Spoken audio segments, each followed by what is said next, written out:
this will be the most improvised beginning that there has ever been, because I've genuinely not written anything down.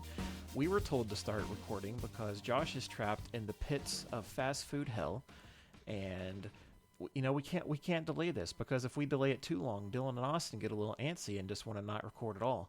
So here we are. This is the intro. I'm one of the three hosts this afternoon, Dylan. I've not made up shit, Martin. And this is Austin. I'm proud to be here, Stevens. And soon we will be joined by Josh, corporate sponsor by Taco Bell. Nope, McMullen. We've not been married yet. How you doing? I'm good, man. I'm all right. I'm vibing. I went into this with such a panic because I genuinely didn't expect any of this. Yeah, I'm fine. That's good. Yeah, I'm glad. I'm glad. So he's getting Taco Bell. Uh-huh. We were just talking about Wendy's. Uh-huh. Okay. Best fast food burger. I'm going to be honest with you. I'm going to make some people mad. Yeah, go ahead. I'm going to Checkers. Oh, you Checkers have made me more mad. Max. What? Checkers is so... Okay. Austin, when it's fresh, no. That is so out of pocket. There's no way that you're even remotely serious. No, very much so. I love Checkers. When it's fresh, it's fucking awesome. It's fantastic. What about you? I'm just trying. Just give me a minute. Said I'm processing. It's so, Austin. That wasn't even in the top 15 of things that I would have thought you would have said. That's crazy. What do you think I was gonna say? McDonald's? I would have rather you've said McDonald's than fucking McDonald's is trash. bucket. Nobody eats McDonald's because it's good. Do you have a fucking autocorrect in your fucking head right now? Because you keep saying the things that you should be saying about Checkers. Dude, what? I don't know what to tell you, man. I'm probably going to make... And here's the thing. I'm going to say Burger King's something... a close second. That's fine. I'm going to say something that if you even slightly say it's disgusting after your initial pick, we're done. And you have to explain to him why the show ended. For us, it's called something different than for some people, but it is a genuine charbroiled Hardee's burger. If you say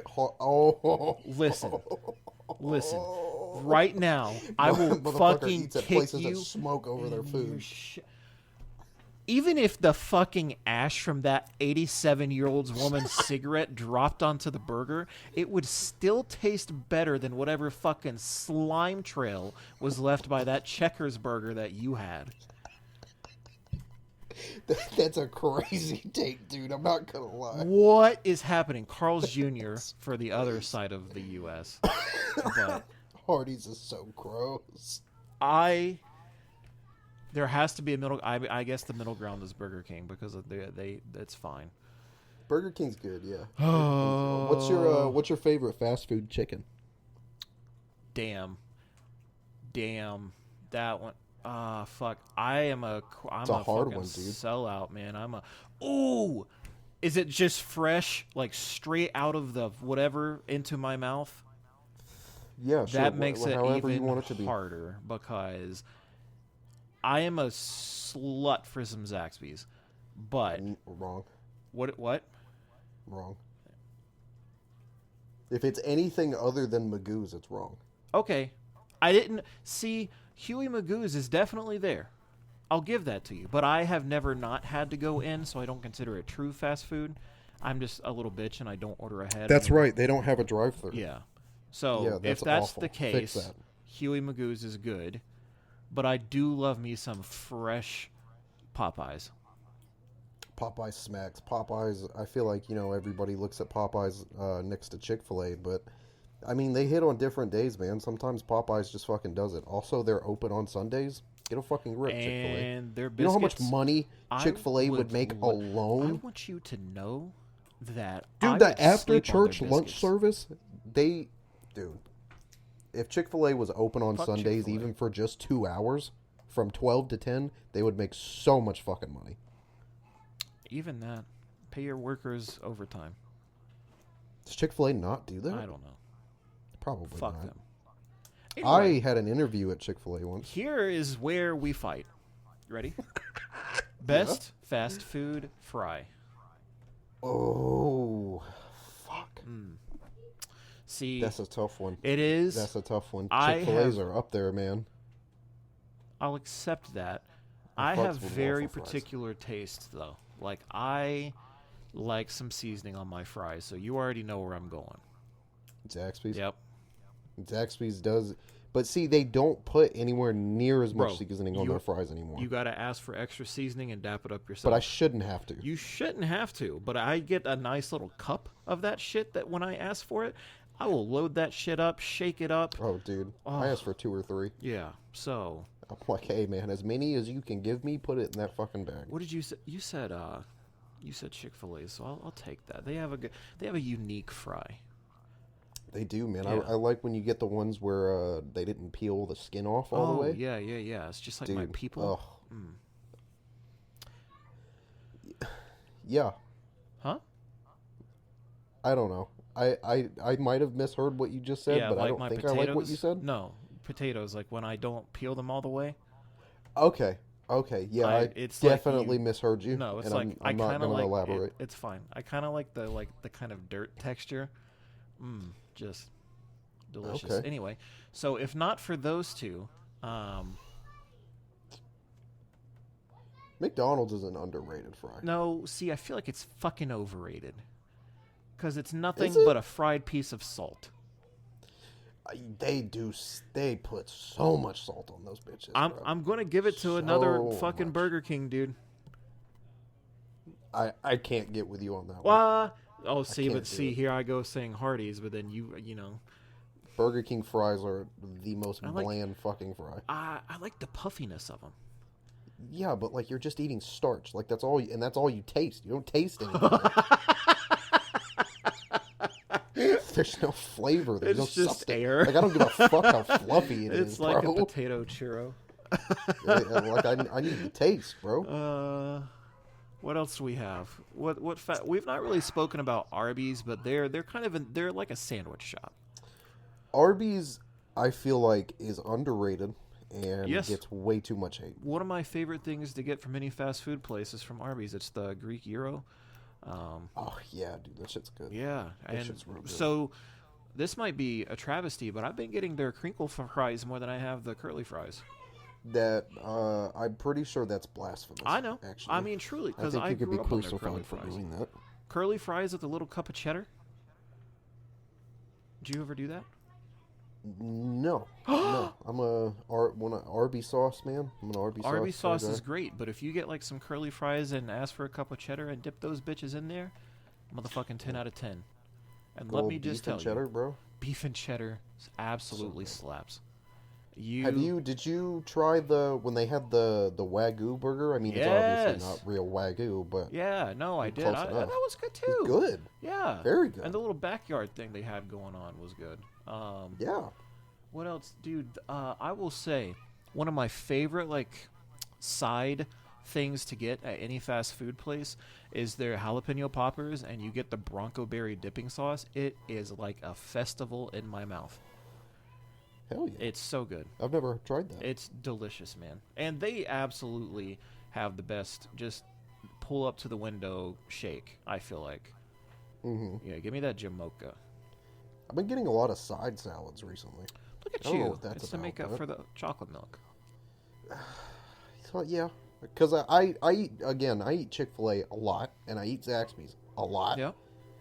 And dude, Chick-fil-A and Zaxby's side salads are fucking top tier. Yeah. Zaxby's salads in general. Did you have the Sensational Yeah, the salad? Sensational is really good. Incredible.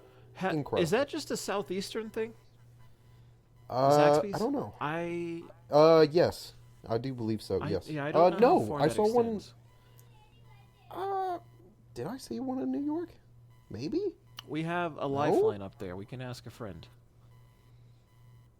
He can't tell us right now. but there's definitely, and maybe not even a friend. We know a guy. You know what I mean? So we know a guy. We know a guy. The other one. There is one in New Jeff. York, actually. Yeah. There Thank is you one. for catching. Are you Googling? Yeah, they have Alabama, Arkansas, California, Florida, Georgia, Indiana, Kansas, Kentucky, Louisiana, Mississippi, Missouri, and New York. All right, so they're and populated. All the other southern states that nobody gives a shit about. They should be aware enough, you know. Like they started in Athens, right? I have no fucking clue. Kim I think Basinger so. did. Who? Kim Basinger. She's an actress. Who? She was in that Eminem movie, right? Oh my god, I think she's done a lot more popular shit than that, but yes. She's dead now. No, it's the other girl in 8 Mile that's dead. Yep, Brittany Murphy.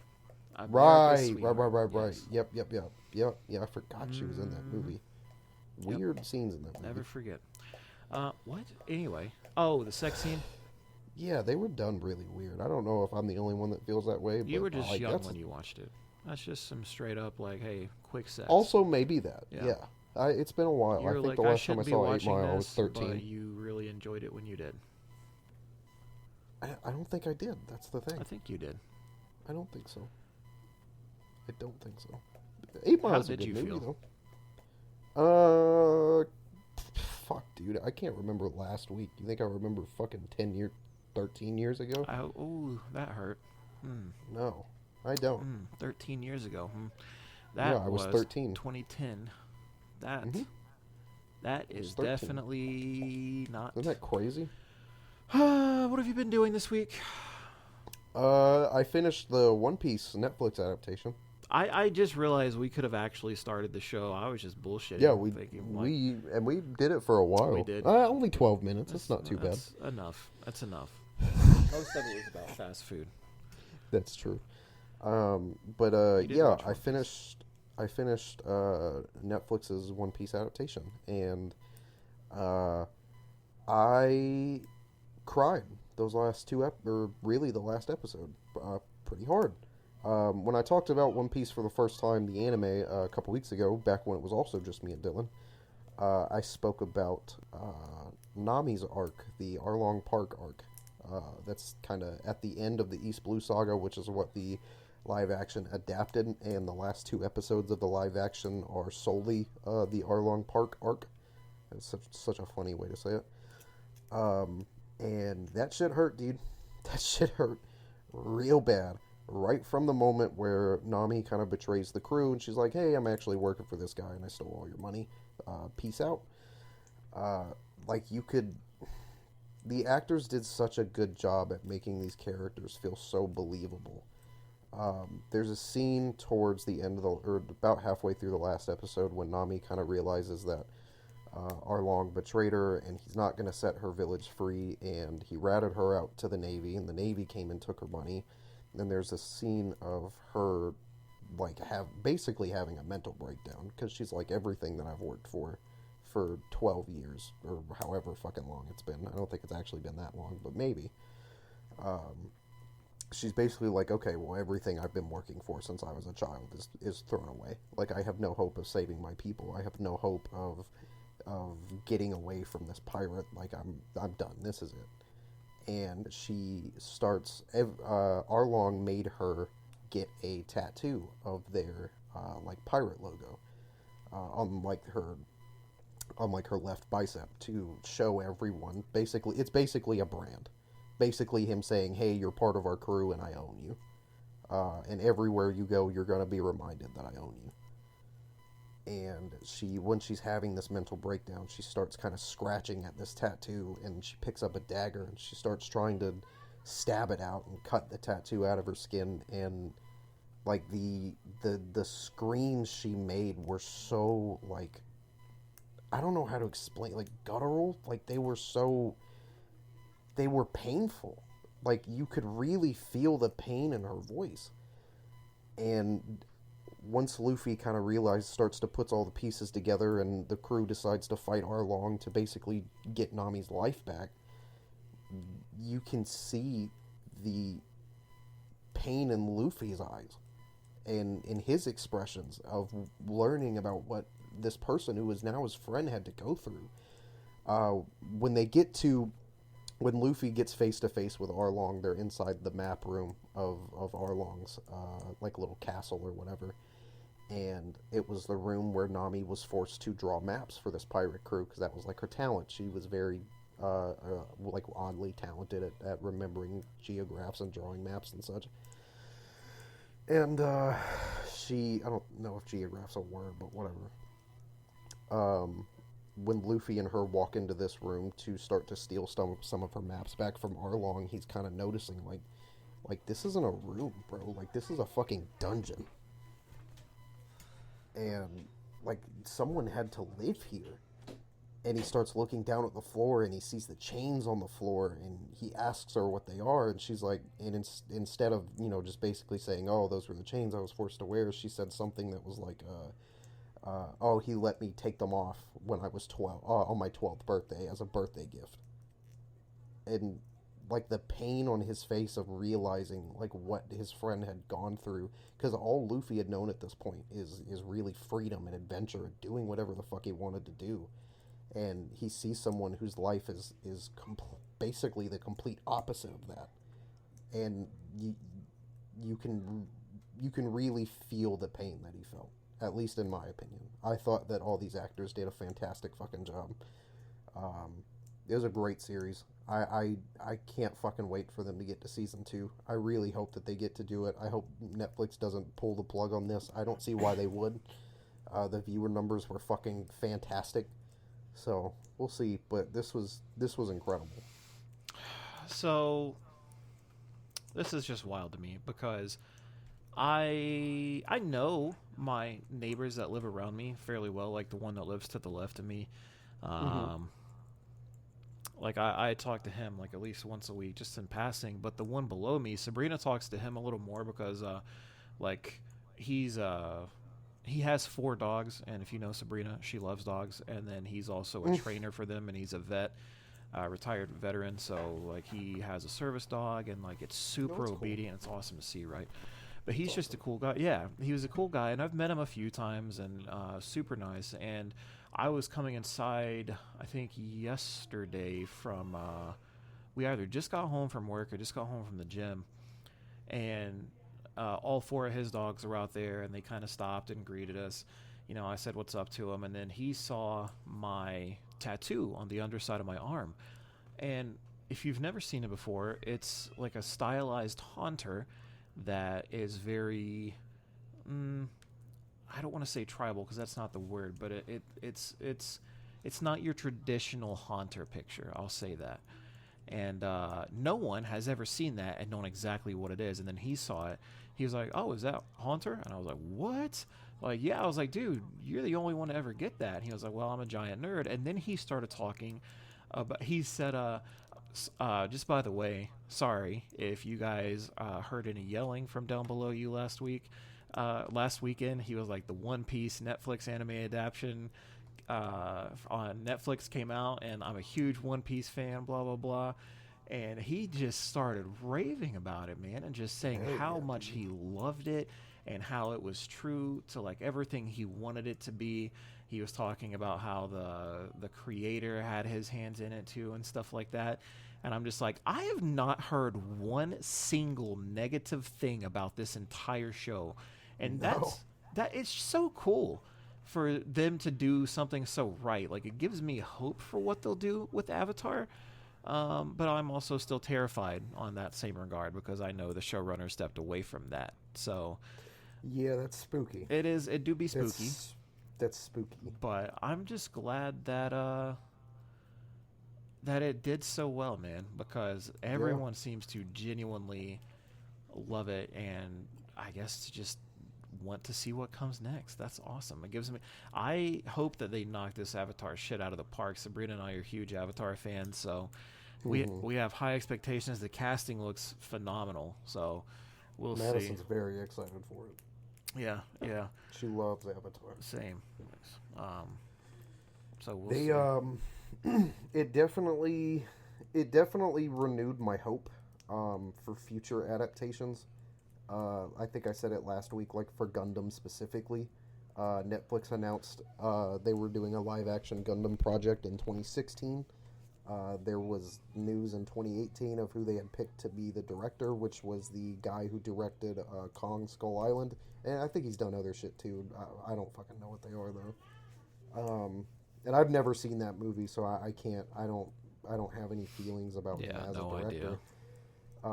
But I did watch an interview where he did talk about the franchise, and he is an avid fan of the franchise. Like his room, I guess his office at home or whatever that he did the interview in, like he had Gundam model kits like just kind of lined up everywhere, and you could tell by just the way he was talking about it and the things he was saying that he genuinely is a fan of this franchise.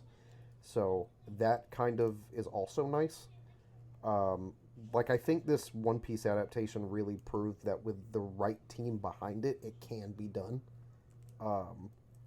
Which I mean, I know Josh has a completely different opinion on it, but Ghost in the Shell was a fantastic adaptation. I know a lot of people really fucking shit on it and hate it, but I really fucking enjoyed it, and it was kind of the same situation. It was a team that was passionate about the project and knew a lot about the project. For Gundam Sunrise, the animation studio that handles all of the Gundam properties, they are also heavily involved in the process. From what they've said, they said that their main goal is, or they said part of the reason why they are retaining a little bit of creative control over the project is because they want to kind of keep it clear of Western cliche action movie tropes, and they want it to be as faithful to the series as they can possibly make it. So this One Piece adaptation gave me hope. Gundam's a big thing for me, and it's a franchise that is very, very dear to me, and it would fucking kill me to see them do an adaptation that was bad. But we'll see. I'm hopeful though. Yeah, they shit on my Death Note crossover thingy, so that one hurt pretty badly. Yeah. That was Have you ever looked up the Japanese live action adaptation? No, I hear it's good though. It's very good. Yeah. Very accurate. And even for its time, and like even now, like it still holds. I think it came out a long time ago. I think it came out in like 2010 or 2012 maybe. But I mean, it still holds up. It's a very good movie. Yeah, dude, I think we even have Across the Spider-Verse that we can watch, and I just can't bring myself to do.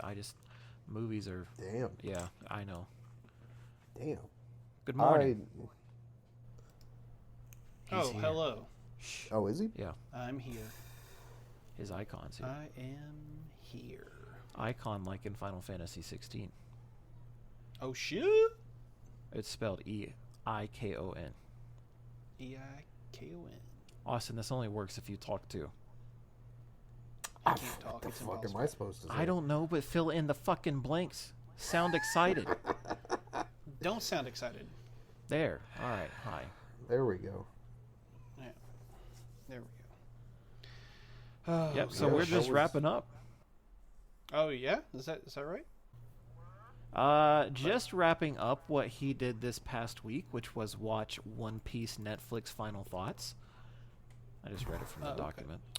Mm-hmm. I'm From the doing document. good. He's doing good. How are you doing? Well, I'd be fucking better if, I was here on time. But I'm here now, I guess. So Good. Good. Well, all right. So, hosty boy, where are we going? I gotta lie. When you said start, I wasn't even paying attention to my phone, and then Austin was like, he said start, and I was like, ha ha ha. And Austin was like, no, he really said start, and I was like, oh shit. Nope, I did. It's like I didn't have anything planned, written down. I was like, this is going to be the most improvised shit we have ever done. It worked out. Yeah, but can you imagine Yeah. if we would have just started right now? No. Oh, God. No, I cannot. For a while. That would have been awful. Please say something. No. We're waiting on you, host. Me? Yeah, He you're the took host. over, and I already said, let's do the thing. Hey, No, bitch. you're the Hey, host this whole you better episode. watch This what is you now. just wrote on that. Okay. That's my game.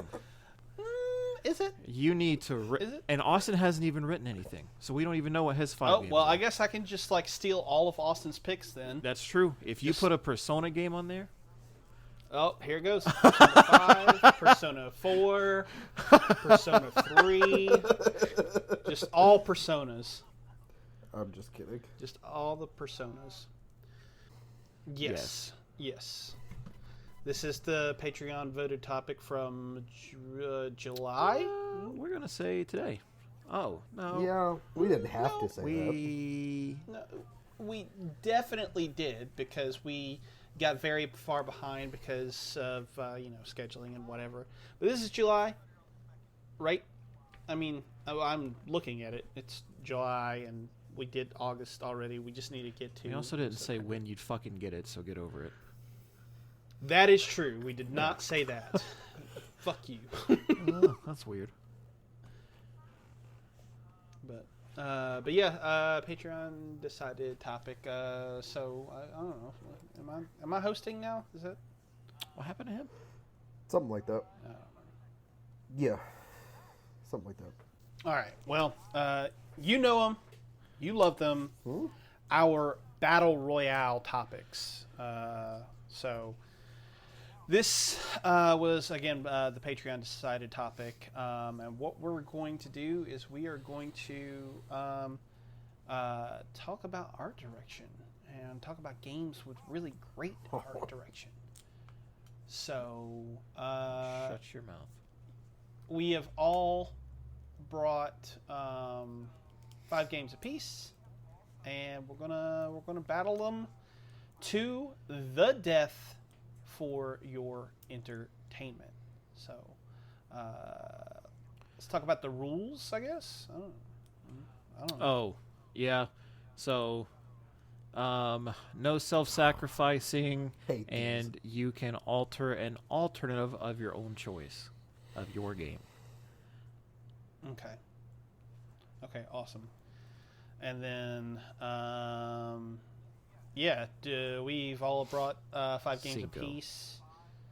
So, yeah, I don't know. Do we want to? Let's go ahead and we'll go with you, Dylan. If you want to start, you just name off the 5 games that you brought for us. Hey, my 5 are Ori and the Blind Forest, Neon White, Stardew Valley, Stray, and Hollow Knight. Awesome. Okay, Austin, what about you? What are your 5 games? Yeah. My picks are Persona 5, Pokemon Black and White, Fallout New Vegas, Batman Arkham Asylum, and Shin Megami Tensei 3. Sick. Okay. And my 5 are The Legend of Zelda Windwaker. I already think I may have talked about these. Final Fantasy VII, Bloodborne, Inside, and Deathloop. So those are the 15 games. Okay. So I guess. Well, who wants to start? How do we determine who starts? Not me. Well, hold on. Let's think of a fun way to decide this. Does anyone have? We could do a random number game. Okay. Yeah. Random number generator. Okay. You could Okay. be the DM. You could Oh, I like being the DM. 1 through what? Okay. Yeah. How many numbers? 69. 420. Oh, okay. Yeah. Okay. Well, no, 69. Your Google. Let's You, do you, 69. so I'll and whoever. All right. Yeah. All right.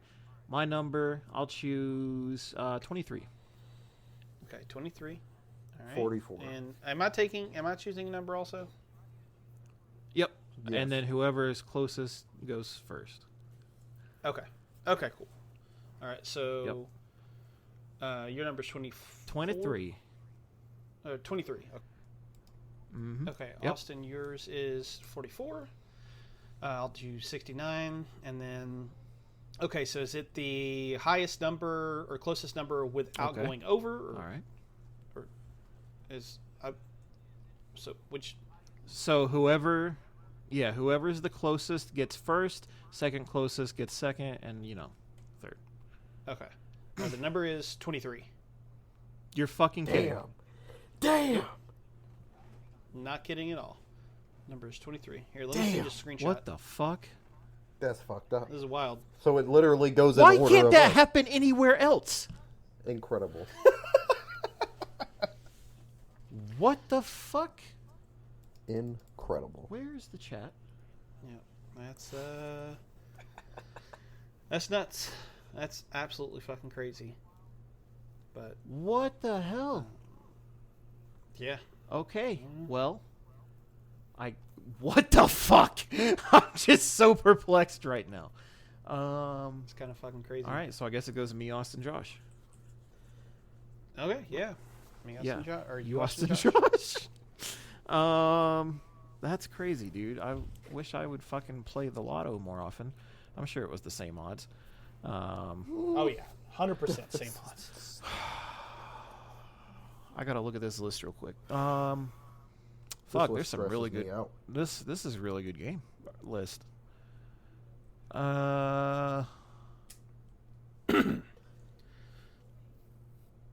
Austin, can I go Arkham Asylum for choice number 15?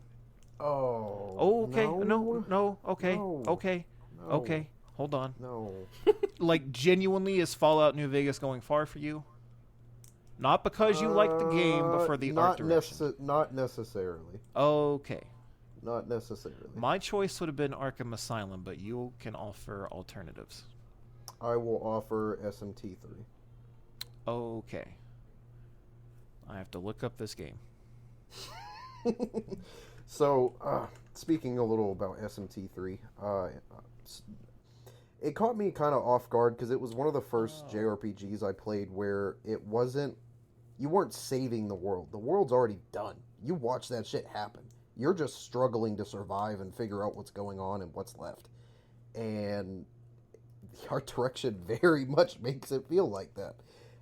It's pretty bland. A lot of areas are barren, and I know that doesn't sound great, but like here it kind of works. Like it makes you kind of almost feel hopeless. Like the game doesn't give you any fucking sense of direction as to where to go in any given situation. That's not a fucking word. What the fuck? Anyway, but yeah, the art direction's good for what it tries to do and kind of give you that like lost, kind of hopeless vibe. But it's not as good as some of the other shit that we've got here. That I knew it was a part of the same universe as Persona, but like seeing some of the monsters from Persona and the SMT3 art style is kind of wild. Yeah, it's pretty jarring. It kind of is, but I like the little pumpkin thing more in this art style because it looks more scary. Mm-hmm. That's kind of cool. All right. Well, number 15 is SMT3. Now it's your choice. It's your move, Yugi.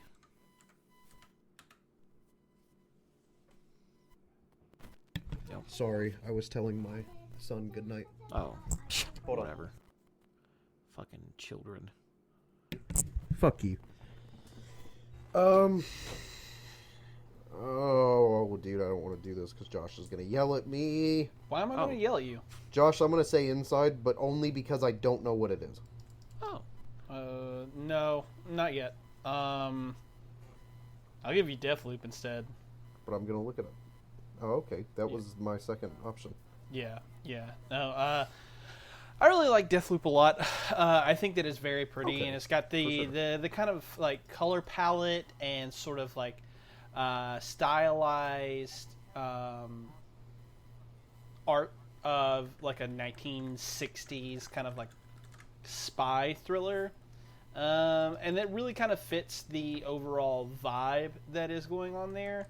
But it just for me, the rest of the stuff that I've got right here on this list is just it's a little bit more. It works, and it definitely, like I said, it kind of fits the theme of what is going down within the game of Deathloop. But I think that this ends up being just one that I find more visually appealing than necessarily that it like kind of invokes something in me with regards to theming and stuff. So yeah, I'm okay with it. Yeah, I still need to play that shit too. I think it's still on Game Pass. Yeah, it is. It is. Yeah, it's a Bethesda. Bethesda. Yep. Okay, so Your turn. Your move. oh, okay. It's your turn, Papa Mullen.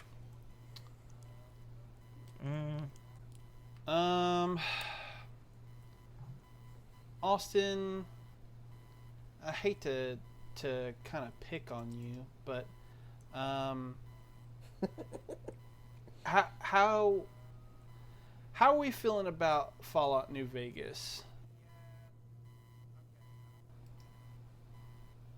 No, go ahead. I only say that just because it's like, look, like it's basically all desert, right? Like I don't think that there's a whole lot going on there outside of that.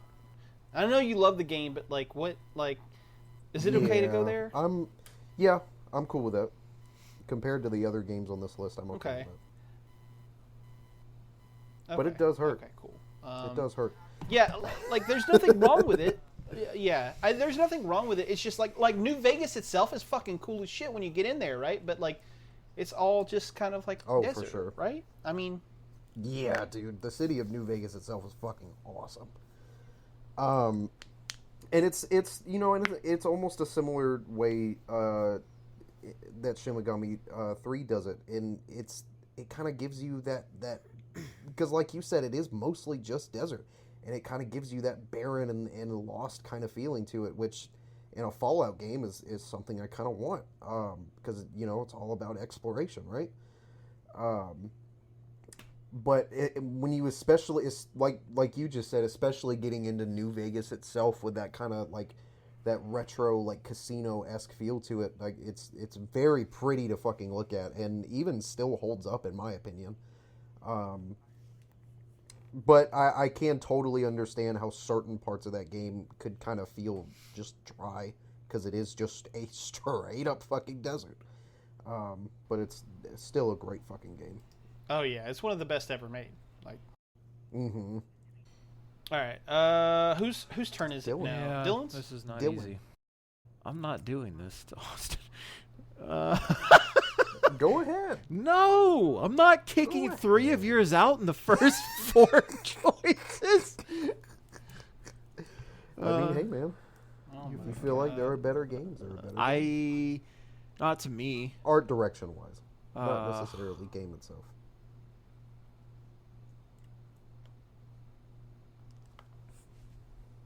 Can I go Arkham Asylum? No. Oh, no way. Oh, whoa. It's not even Arkham that. It's what Asylum it's is going up fantastic. against. Yeah, and it trust me, it's hard. It's very hard. But oh fuck, I would be willing to give Black and White out before Arkham Asylum. What? And I love Black and White. It's my favorite Pokemon game of all time. What the fuck? But Arkham Asylum That's has, fucking to me, crazy. in my opinion, has better art direction. Black and White was just the USA, bro. It was just New York. I mean, if that's what you got to do, that's what you got to do. That just blows my mind, dude. It was Yep, more than it was just more than the Yeah, U.S. that's nuts. Like, I mean, it had some genuinely great like landscapes and cityscapes. But it's yours. It's your game to talk about. That's your favorite Pokemon game. Yeah, Pokemon Black and White is my favorite Pokemon game. It was really the first time that the Pokemon Company, well, it served as as kind of a soft reboot in general anyway. But it was also Game Freak's first time developing a region and lore not based around Japan. This was completely different to them. They took trips, like I remember reading about it earlier today. They took trips to places like New York City, and I think they went somewhere in the South and somewhere towards the West Coast to get kind of ideas for this. But it is mostly focused or mostly inspired by New York City. And like it really shows you have these giant, massive fucking cities that are bigger than anything Pokemon has ever really had before. And these towering skyscrapers and these giant bridges that feel like they're like half the fucking game. They're so goddamn long. And it like kind of encapsulates that kind of big city vibe. And it was Pokemon's first time stepping out into that. And it was really good. Yeah, man, I think they nailed it. Like, I know you know this, but that's what I'm playing right now. I moved on from Heart Gold and went to White, and I mean, everything you said rings true, dude. I mean, it's a beautiful, beautiful game, and they did it right on their first time out. Mm-hmm. All right. Oh, fuck, it's my turn. It do be you. God. Oh, Dylan, I'm going to have to say Stray. That one's a no. So instead, I will... If you say Neon White, that's crazy. Dylan. Hold on. See, that's not easy. This is hilarious because of what you just did, but I would go Stardew over Stray. So, Really? Yep. And okay. so everyone, I mean, I'm not going to go too far into it because everyone knows my love for Stardew because it's genuinely one of, if not my most favorite game of all time. Part of that love comes from knowing it's a one-man dev team who delivered genuinely this great experience that has been damn near unrivaled when it comes to my time invested into a video game. And a part of that comes from his just immaculate art direction. It's a seasonal-based art direction, and each season just continuously blows me away. And I think something that I talk about heavily when it comes to art direction is the pairing of the soundtrack as well, because I feel like you can't have great art direction without a soundtrack to back it.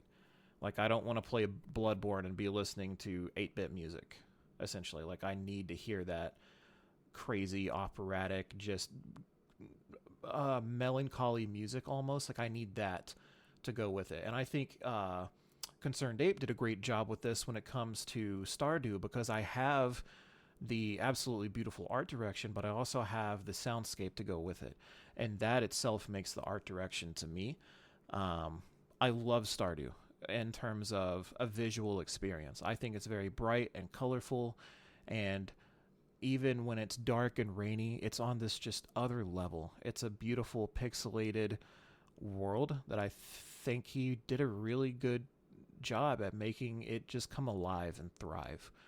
And like the base area, the valley itself is wonderful, but then you get to go off into the island that he added later in the game, and you get to see different creative elements that he used there that he had not used in prior parts of the game, and it was kind of eye-opening. It's like, holy shit, like, it's a lot more. I mean, I don't want to spoil it for people who have never made it that far into the game, but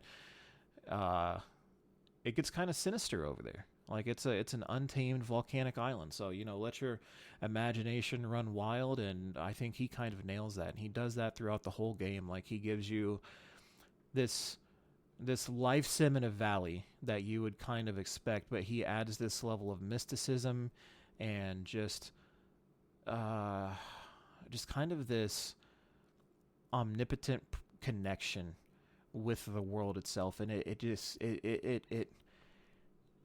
hooks you, man. Like, it's just something more than itself, and I think he does a great job at it. But when it comes to the other games on the list, I think they go further in terms of what the art direction brings than this game.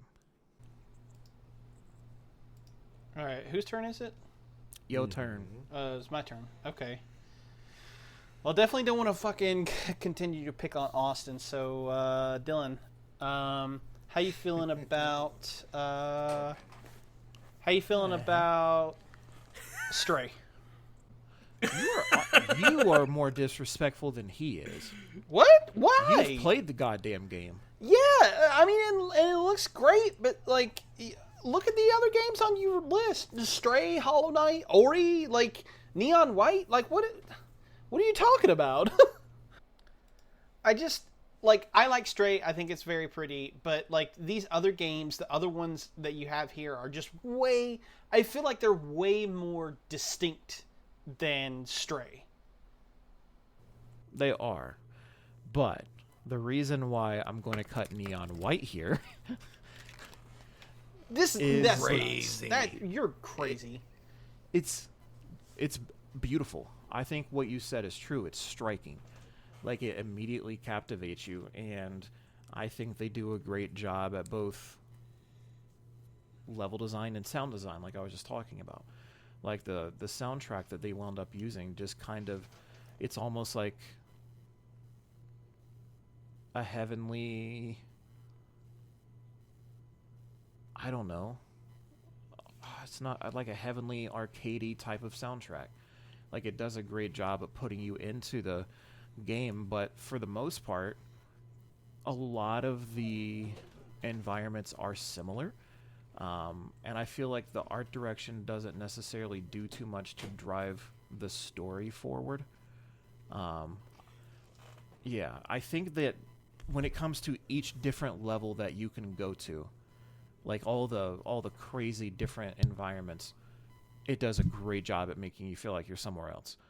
But within those new environments, it does become a little, I hate to use the word repetitive, but there are similar elements throughout the new levels that you encounter. That being said, it's really beautiful, and it drives me to keep playing because I love how the levels flow together, and I'm still able to focus on the environmental detail while flying through these levels at high speeds and taking on, hundreds of enemies and stuff like that. Like, I mean, I can still take in a lot of the details, like especially those early levels where you're kind of gliding across the water and you can see the like structures reflecting in the water itself. I mean, I think that it's one of the most memorable games that I've played because genuinely it's stunning. The character design is great, but yeah, I think this is where that has to go for me, and I can explain my reasoning later, but yeah, I can't cut Stray here. Damn, bro. Neon White is probably in my top 3 indie games. Neon White is fucking Yeah, there's a trend with my games tonight, and they're all indie games. Yeah. Oh, shit. They're all my favorite. Okay, yeah. Whose turn is it? Mine. It's me. Go ahead. Tell me which of mine you want to take off. Oh, dude, I hate that for you so much. Tell me about your affinity for Windwaker. Windwaker? So Windwaker to me is kind of... Now, I'm going to be honest with you. I'm not incredibly well-versed in the lore of Zelda. Like, it's just not something that, like, I'm sitting there and studying and stuff like that. Mm-hmm. But the way that Wind Waker, like, made my list in the first place is because I just think, kind of like what I said about, all of your games, Dylan, it's just immediately striking. It's not really an art style that you are going to see a lot of, if at all. Like, I can't think of another game that has an art style quite like Wind Waker's. And for me, I think that it kind of strikes at the heart of what made, like, Zelda special for me as a kid, in that it is very colorful and very imaginative, and that kind of cuts to the core, I feel, of what Zelda is, which is this sort of, like, for lack of a better term, kind of like I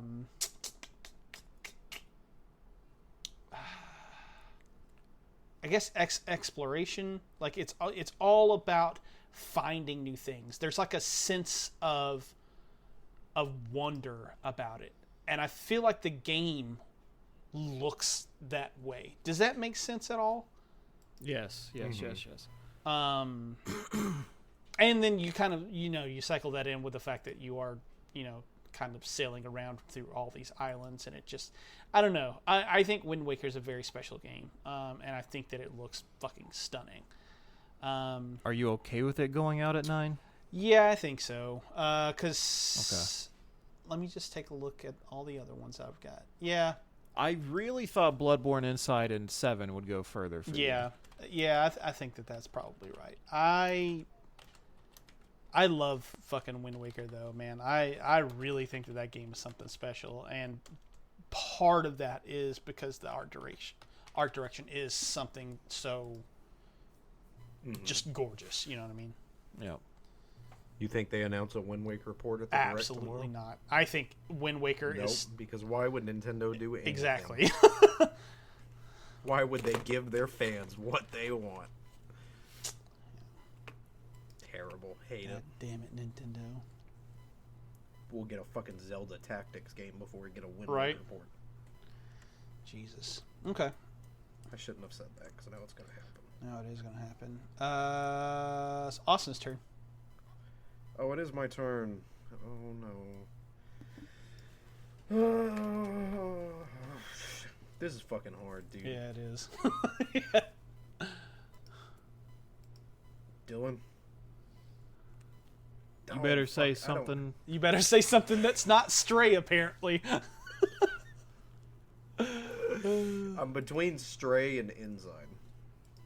I thought you said Enzyme, and I was like, that's not even on the fucking list. Or maybe even Bloodborne. It got some pots turned. Oh, man. I just need you to say one. I'm gonna say Bloodborne. No, just from you're your not. Visceral reactions alone. Are you? I would give you Inside. There's no reason for me to say things. I'd give you Inside before I give you Bloodborne. Okay, that's cool. Oh my god. I really don't like not it, even but your game. I'm.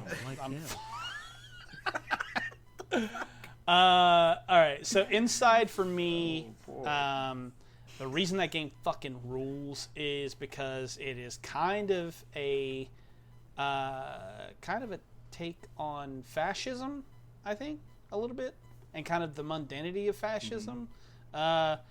Most of that game is just grayscale. Like, it's, well, maybe not grayscale, but it's very desaturated. Everything's kind of gray and gloomy, and there's like blues and some greens, but it's all very kind of like grayed out. There's not a lot of saturation to it, except for this bright red streak that is your little main character's shirt. And it kind of signifies that, like, he is kind of the takedown of the entire system that's being put in place. And I don't know. It is, to me, very, very striking. It is a gorgeous game to look at, even when you take into account that, like, a lot of the design elements around, like, you know, the environments are, like I said before, kind of grayscale. It's just, it is a incredibly, incredibly beautiful game to look at. It's one of my favorite games ever. Yeah. Inside rules. I remember you trying to no-hit it. Yeah, I'd love to go back and try that again, but Yeah. I don't think I have the patience for that. Well, it's your turn to take something away. Yes, it is. Okay. All right, Austin. How are we feeling about Arkham Asylum now? Nope. What do you mean, no? No. It goes past Persona? You know what? Oh, fuck, dude. I don't know. Well, the only... I can't self-sacrifice. The only other one that I want is maybe Stray. But... Dylan's real adamant about that fucking cat. You are not telling me Arkham Asylum makes it past any of the 3 that I have on my list. What the fuck? I mean, maybe Stray. Josh, just make a decision. I'm there. The fact that Arkham Asylum is this far blows my fucking Really? Crazy. Like I Yes. do mean that genuinely. I think that Arkham Asylum is a gorgeous fucking game. I don't think Arkham Asylum should have beaten out like Inside or Windwaker. I mean, that's fair, but also But I think it's a good, genuinely beautiful game. It doesn't matter. It's not my pick. It's not my choice. If you choose Stray, I will move along to something else because it's not going to be Stray.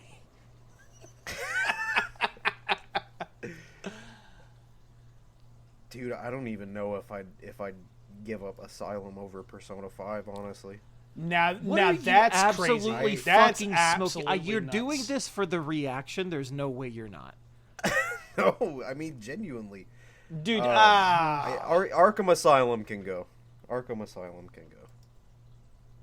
okay, are you sure?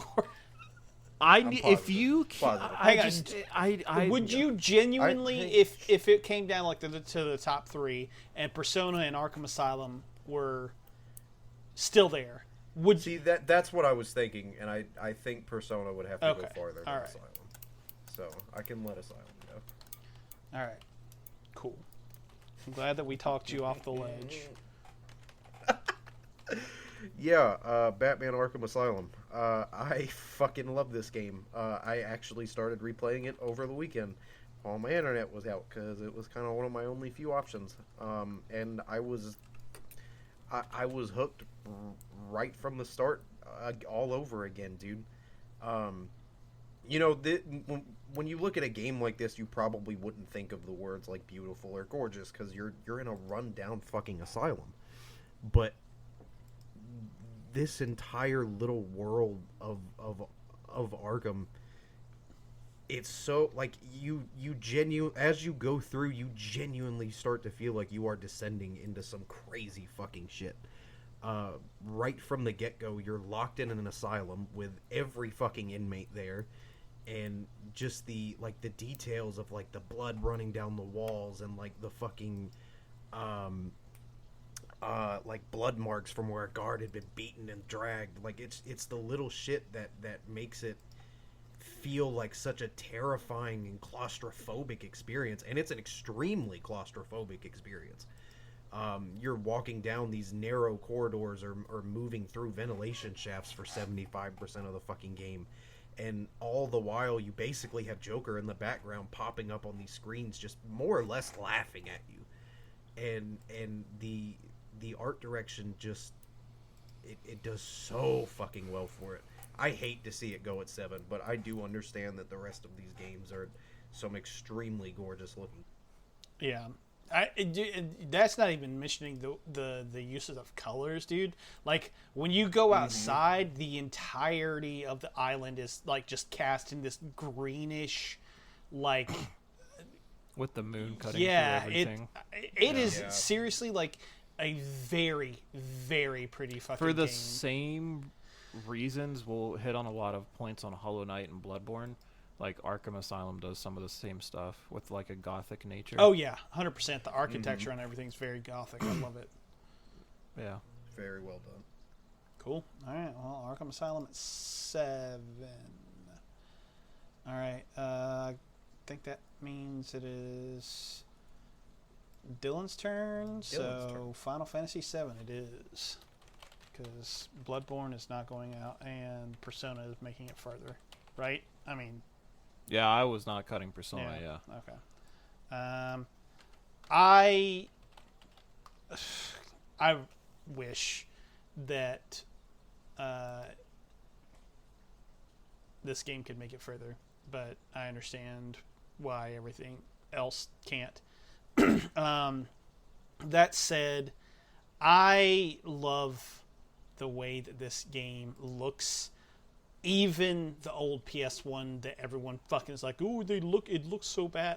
I genuinely, not even playing with you, I love the way that game looks. Like the character models. For a PS1 game, that game doesn't look bad. Yeah, I don't think so. I don't think so at all. And like, yeah, even if you wanted to take the character models aside and just look at the pre-rendered backgrounds of 7, like there are so many just genuinely interesting little details that you can find littered everywhere in that game. But like when I think about Final Fantasy VII, and I know this is the entirety of the game, but like when I think about Final Fantasy VII, I immediately go to Midgar, and like the way that game is presented for those first roughly 10 hours or so, where you have this old rundown mechanical and concrete like structures, but then like you have the beauty of like the glow from the city above and the way it kind of like you see how the people of the underneath of Midgar have constructed these little like shanty towns out of the garbage that has come from like up above them, and it's just it says so much without ever really saying anything, if that makes sense. Like it's one of those games that like you can kind of get the themes of the story just by taking a look at what's going on around Midgar. You have the plate up above where all of the rich people live, and then everyone else is down below. You have the themes of like the death and the rebirth, where the people are literally taking the trash, the death of things from above, and giving it purpose. They're reusing it. It's being reborn, or however you want to phrase it. And it's just, I don't know, man. I think that game is... I used to really not think that 7 was really all that great, and my mind has definitely, I don't want to say it's been changed, but my thoughts on it have definitely come a long way, because I think that 7, from its art direction all the way to its combat system to like everything, is just stellar. And I really, really genuinely believe that it starts with the way that game looks, and how it kind of develops and showcases the themes of the story and stuff. Final Fantasy VII is a fucking special game. So, Final Fantasy VII is one of the games that I wish I had been in, like maybe my early teens when I played it for the first time, Yeah. or even if if I was that age when it came out, because I feel like that game would have genuinely blown my mind. yeah. It's a very, like, even the little stint that I had with it at the end of last year, like, when you talked about the background, the pre-rendered backgrounds, like, for a PS1 game, those are some really gorgeous looking fucking backgrounds. Very good. Who's next? You. Yep. Me? Not me. I'm gonna say Hollow Knight, because I know Dylan's gonna yell at me if I say straight. This is where it gets hard for me. Because what I just said about art direction, pushing a story forward, all 3 of these games do it well. Mm-hmm.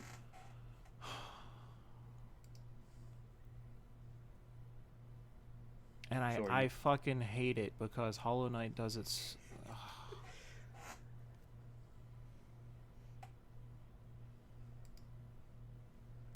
I'm sorry. I know that was a lot of silence, but this is the hardest... No, you I had to did this think. to I get it. myself. You did do this to yourself. These are the 3 hardest games I could have possibly been. Which one did you say? I said Hollow Knight. Fine. Take it. Oh. It hurts, man. I don't have the same connection to Hollow Knight as I do the other 2. I think it is one of the most beautifully crafted environments and a 2.5D landscape that I have ever seen. I think that, much like what I've said about my other choices, the soundtrack helps make this game into the beautiful masterpiece that it is in terms of just art. The game has damn near unparalleled difficulty to the point where it runs alongside games like Dark Souls or Demon Souls. And it makes it hard to progress and to see what the game has to offer. But once you look at it with that same Souls mentality, that each death is a lesson, and you continue to push yourself further, you start to see this absolutely... Like, we talked about how Arkham Asylum can make this drab environment appear beautiful. Hollow Knight transcends that to the nth degree. Like, it is... You have this gothic bug environment, mind you. It's not just gothic, it's bug oriented as well. And you have these really dark tones of gray, black, and blue, but then there's these certain environments that are meant to just catch you, and you see these bright teals or vibrant oranges just reach out and grab you in this otherwise, like, macabre world. And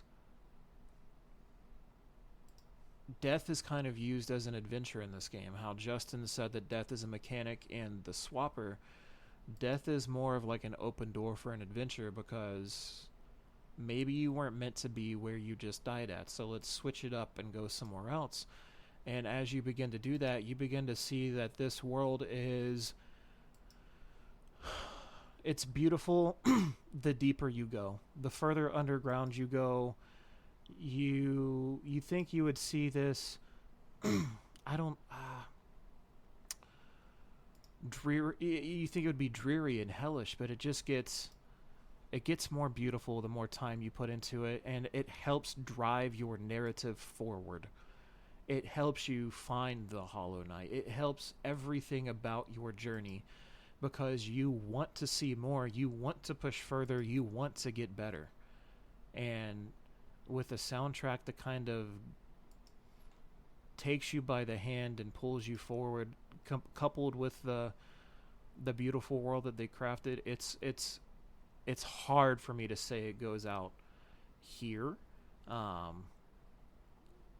Stray and Ori hit me on another level. So,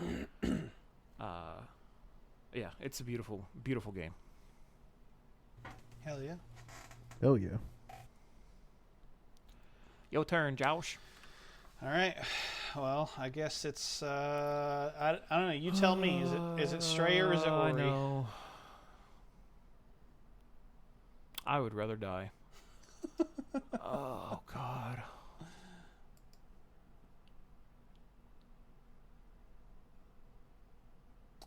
Okay. I'm sorry. I don't know, dude. I'm trying. I know that makes for terrible radio, but I can't fucking think about it. This is the hardest choice I could have made. I have to fucking say Stray, and I goddamn hate it.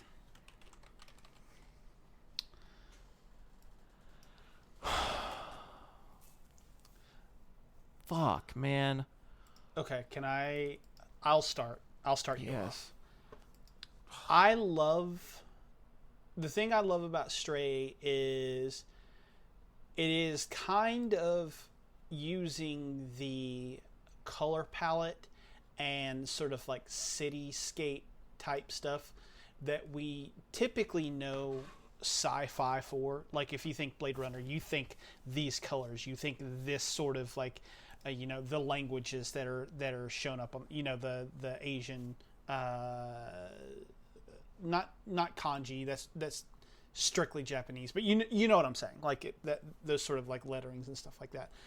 But it's in service of showing how interconnected people are, whereas when you look at it through through Stray's eyes, and Stray, you're a cat looking for your family, nobody lives here anymore. It's robots, and it's on top of that, you have very few robots. Like, it's not a hustling and bustling city, it's a derelict city.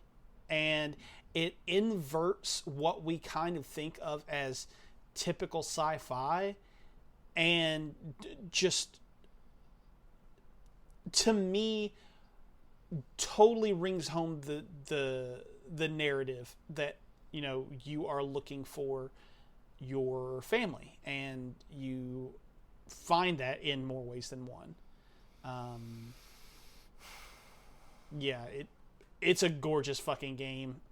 Just, it's so pretty to fucking look at. And I think that it really, like I said, with the inversion of the typical, you know, sci-fi colors and things of that nature, it kind of helps to justify the story of the loneliness that you feel as the stray.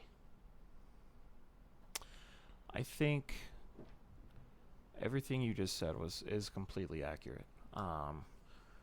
I will tell on myself every time that I talk about this game and saying that I put it down when I picked it up for the first time. After about an hour of playing, I was like, it's not for me. And then I went back in a better headspace and I played it, and I didn't stop. And the reason I didn't stop is because over the course of doing this podcast, I've come to learn what really does matter to me in a video game, and it's a polished feel with beautiful art direction. I feel like that's what I'm the most passionate about. And when it does what Stray does, it's everything that I just said with Hollow Knight. The art direction, the landscape, the environments push you forward. They drive the narrative forward. They tell the story of Stray. From the very beginning, you lose your family, and your whole point is to reconnect with them and find them. You were separated from everything you know and love, and now you're in this world that is desolate. And you start off in the slums, and I mean, it's exactly what it's macabre. It's bleak, and everyone down there is not, you know, not everyone's happy. And hope is at its lowest point, is what I can say. And here being where you, I mean, it's a parallel to Stray himself, or itself. You're at your lowest point when you're in the slums, and that's just the point after you lost your family. You soon find B12, who becomes your companion at this point, and soon you find out the story's not about you.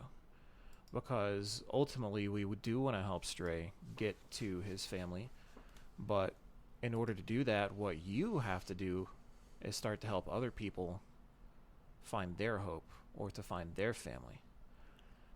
And the more you progress through the story, the brighter the game gets, to the point where you start in the slums, but one of the very last places you go is this neon Tokyo looking city. It's beautiful. Lights are everywhere. It's the climax of the adventure. You've made it that far. One of the very last sights that you get to see in the game is that of sunlight for the first time. And when you couple it with the story that it's told, your journey with B12, and getting to see the highs and the lows of the robots that you got to meet and touch and help along the way, how you pulled yourself from the slums to getting to go see the sunlight, the greenery for the first time again. It's like you stopped being a stray and you got to be an adventurer, and you got to be excited for what comes next. And I think by coupling that with the soundtrack that came with it, it was almost this ethereal, robotic soundscape. And it connected you into this place that felt so far away, but yet kind of felt close to home as well. I think all of that culminated into one of the most beautiful experiences that I've ever played my entire life. And that's why I fought so hard for it. It's very, very, very, very hard for me to see this go out before Ori, but I'm glad it made it as far as it did. Hell yeah. Hell yeah. All right. you get to start out our top 3. Austin, I'm sorry. That's fine. Persona. I about said Persona. Oh, I thought you did put Persona 3. No, I oh, it's put Shin Persona Megami 5. 3. I'm sorry. Yeah. Persona 5 for number 3. That's fine. Yeah, Persona 5, dude, I fell in love with this game almost immediately, and so much so that it almost became my favorite video game of all time. Depending on the day you ask me, it could either be Persona 5 Royal or Fallout New Vegas. It swaps, because both games are games that I replay a lot. But Persona 5, dude, just does something different. Everything about this game's aesthetic hooked me almost fucking immediately. From the kind of like slick modern jazz down to the color palettes used for the AI being like the bright reds and the deep blacks with the white outlines. Like it really, and like the whole motif is you're a thief, and all of that really encapsulates it, and it's so fucking pretty to look at. Visually, it is absolutely probably my favorite game of all time. I think that Persona 5 is absolutely fucking gorgeous. Yeah, I think that's it. I think that's all I have to say about it. Yeah, I'm right there with you. The game is stunning, and even to like you take a look at like the way that the city, like when you got into the city, like the way that it just kind of glows at night. Like I think that's so fucking like stunning. Or like when you go into some of the are they palaces? Yeah, okay. I was gonna say, are they called dungeons or palaces? I can't remember. But like you go into some of those and they're just extraordinarily well built to kind of showcase the struggles of each one of the personas that you're tackling at that given time. The game fucking looks stunning. It is. It's what keeps me going back to it. I'm gonna go play it again. Oh my god. He's doing it right now. He's booting it up right now. I am. Also, one of the best soundtracks. Oh ever. yeah, the jazz in here is so fucking good. rad, dude. Oh, it's so. It's good. so wonderful. I wish they would bring that fucking concert that they do to the U.S. I would buy tickets so quick. Oh gosh. Excuse me. All right, Papa Stevens. Yep, you get to decide number 1 and number 2. Oh, dude, don't do that. What the fuck? What the fuck? That's 2 is been a good Bloodborne, 1 is Ori. That was honestly way more easy of a choice for me than I thought it would be. Fair enough. You did the thing. Good for you. I did the thing. I don't know if I'm gonna have a stroke or if I'm okay with this. I think I'm okay with this. I think you're okay with it. Too. I can just gaslight you into thinking so. That's to be fair. I've also gaslighted you at one point during this show that the audience currently listening to will remember back to. You know what's crazy? I have no clue what you're talking about. Oh, I know. It is so easy to catch when it happens. What? You went back to believing me at some point, and then I know everyone just had a collective. No way. Okay, yeah. I'm gonna listen back. Yeah. Just kidding. I'm not gonna do that. No, it's good. That's crazy. All right. Bada bing, bada boom. Josh. Bloodborne is maybe the best looking game of the last generation. Yep. Just period. And not only is it the best looking in terms of it's just pretty to look at, but even if you wanted to take a fidelity thing, I know that some people are super into ultra realism and stuff like that. I think that this game still to this day is as pretty as The Last of Us 2 or whatever other hyper realistic thing you want to look at, and it works for literally everything that it's trying to do. everything from the way that the streets are just littered with coffins, to how there are pools of blood in some of the streets, to how when you get into some of the chalice dungeons, everything is like damp and musky and dilapidated. It all speaks to this sort of disease that the game is trying to talk about. And it ends up being not werewolves or vampires the way that you're expecting, but it still ends up being like a disease of the mind. And it's, I don't know, like everything about the way that the game looks kind of circles back to this idea of death and decay, and it totally fucking works, man. And the way that it looks when it switches from day to night is I don't find a lot of things scary anymore, but Bloodborne at night is very scary. Like, it just is. And I don't know, it's got some of the most striking imagery of any game I've ever played, just period. It's good shit, man. It's really, really fucking good shit. Yeah. I would say that I think the top 5 have a great example of just kind of perpetuating the story through art design. And I think Bloodborne does it so good too. Like, it's just, oh my god. I think I used the word ethereal just a little bit ago, Yes. but Bloodborne is ethereal in another level. Oh my god, it's so fucking captivating, dude. I wish, like, I don't know. I want to see more from the Bloodborne universe. I don't fucking care if it's a game, an anime, a live action show. I don't care. But that's the kind of world that I just want to get invested into, this dark and grungy, ethereal landscape. Yeah.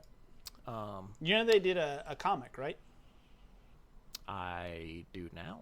Yeah. I will do that now. Yeah, let me see if I can find out who produced it. Like a physical? Yeah, I think so. I remember, I haven't personally ever read it, but I've seen images, and I've Titan heard people Comics. talk about it. Yeah, Bloodborne: The know Death who of Sleep Titan- from Titan Comics. Well, there's apparently a fucking ton of them, to the point where there's one coming out in September. Like Holy today? shit. News to me, but that's fucking cool. Holy shit. It's like a whole fucking line starting from 2018 all the way to 2013, which is literally, is it today? Is today the 13th? Yep. It came out today. Holy shit. It's called The Bleak Dominion #1. You just opened up a whole new world for me, dude. Yeah, I've Holy heard shit, really, thank you. really That's fucking, hilarious. Good things about it too. Oh my god, alright. Well, sorry, Sabrina, there goes my money. Ori's #1. Yep. I need to know now, Josh, you've played the first and beaten the first. And Austin, you've never played either. Nope. So you have no clue how much this game means to me, dude. I think I've watched you play it. I think you did watch me play the first and second one. So I will say everything I say about Blind Forest also applies to Will of the Wisps. Yes. Yeah, 100%. So, I mean, it's going to sound like I'm a broken record when I talk about how the art direction carries the story forward, but it does. And when I went into Ori, I really didn't know what I was getting myself into. I was just browsing games on Game Pass one day that I could maybe stream. Or no, I was browsing games to just stream in general, and I wound up buying it on Steam. And I bought it because it looks genuinely pretty. Like, I like games in that 2.5D landscape that offer a vibrant color pattern. And that's what I first noticed from Ori and the get-go. And as soon as you start, you're kind of it's kind of like in one of the like more unfortunate parts in the beginning of the game, like you get separated from your family essentially, and you're thrown into this, you know, midnight pitch black environment that has the moonlight cascading through the trees, but you're also this white glowing wisp that's illuminated front and foremost on the screen. And you're going in and out of these tree trunks and crevasses, and all the while you're exploring this 2.5D landscape in front of you, in the background the world is ever changing and shifting. The wind is blowing, the trees are rattling, enemies are crawling in the background, but it has this beautiful, just absolutely almost heavenly appearance to it. Like it's like a fairy tale. Like, I mean, it's just, you're following the story of this tiny little wisp essentially, and it just takes you to another world. And the game is not easy. It is a very challenging playthrough, but it does it in all the best ways. Like, if something goes wrong, it's your fault. I mean, the game is as polished as it can fucking be, and it feels so good to play as Ori and to explore these landscapes. I think the further you go in the game, how it kind of starts in the moonlit forest, and then it kind of transcends into this gloomy shade of different greens as you make it into the swamp, and the foreground is this kind of vibrant green, but the further back you look into that 2.5D landscape, you can see these monstrous titan twisting trees that have fog just emanating from in and out of them, and these giant purple mushrooms, and the world just kind of truly opens up and just shows you what it has hidden behind every corner. And then you continue to make it even further, and then you start to do a lot of stuff underwater, and here come these dark, rich blues and purples that just pop out, and in the background the water is actually lighter as you can see the sunlight, you know, coming down from the heavens above you, but then your area is darker, and you're kind of utilizing the light from Ori and the plants beneath you. The higher you go in the water column, like the brighter it gets, the darker down, the deeper, or the deeper, the darker it gets. And it's just, they do such a good job at telling the story through the landscape. Like, even if it was like Dark Souls and there was no words at all, you would know what was happening. You would have this feeling of just adventure, but adventure with a terrible cost. Like, there's danger around every corner, and you can tell that from the environments that you're in. But here we go, coupling it with the soundtrack that makes you feel like things are serious, but everything is going to be okay too. It is a great job at storytelling all across the board. It's one of my favorite games of all time, and it's probably my favorite game for art direction ever. Yeah, and that's not even mentioning kind of like the way that, like, I don't even know how you would.